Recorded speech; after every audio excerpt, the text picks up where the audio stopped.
Hello, I'm in a 2020 Chrysler Pacifica, and today I'm going to show you how to open your hood. So first, from the driver's side, we'll go down. You should see a lever here. We'll pull to release. You should see behind here a little cable attached. If this isn't here, you want to adjust that because it's required to release the safety. Now we'll go to the front.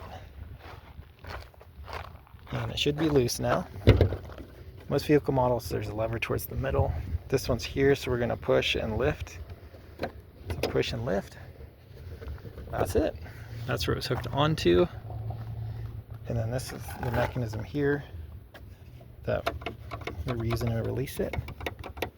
So yeah, make sure there's no debris in here, nothing's loose or out of place. Nothing bent up. Might need some WD-40 to loosen that up if needed. Same joke, make sure your hood's in proper alignment and all straight. That way, if it's not closing straight, that could cause issues as well. But otherwise, I hope this was helpful.